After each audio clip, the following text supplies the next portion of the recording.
Alors, en compagnie de Patricia Rivet, qui est présidente du Conseil central de la CSN pour la Naudière. Aujourd'hui, vous êtes déplacée à Berthier. Il y a une manifestation très importante à Olymel. C'est en lien avec la COVID et notamment pour ce qui est de la fameuse prime.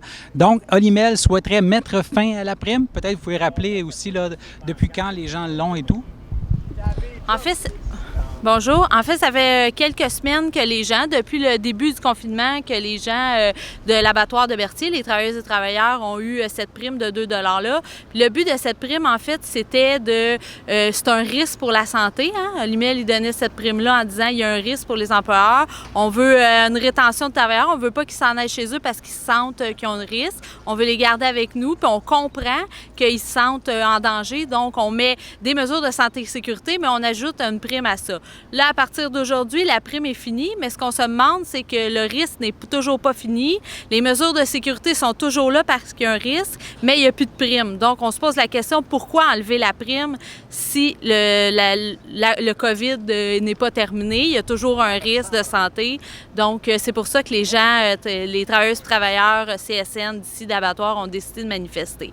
Mais aussi, ils sont en front commun avec 7 autres usines qui sont syndiquées dans le même domaine, qui sont syndiqués CSN Olymel, qui eux aussi ont perdu la prime. Donc, ces 7 autres usines-là vont faire une activité de mobilisation aujourd'hui aussi pour dénoncer ça. Il y a eu, je crois, dans une autre usine d'Olymel en Mauricie, des cas, mais ici, je crois qu'il n'y en a pas eu pour l'instant. Non, parce qu'en fait, il n'y en a pas parce que chaque employé, chaque travailleuse et travailleur prennent ça au sérieux puis suivent toutes les procédures. Puis on a été très chanceux, c'est vrai que dans d'autres usines, il y en a eu.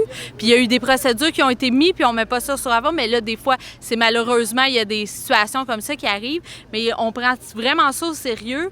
On aimerait ça que l'employeur aussi prenne ça au sérieux puis qu'il ne reste avec une prime du 2 $, là, parce que ce n'est pas terminé.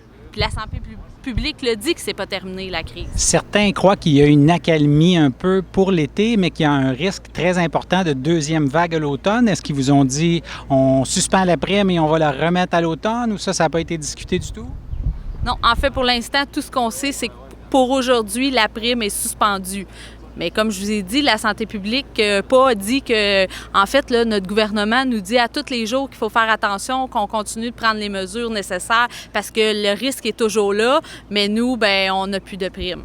Est-ce qu'il y a d'autres actions qui sont envisagées ensuite si l'employeur ne revient pas sur sa décision?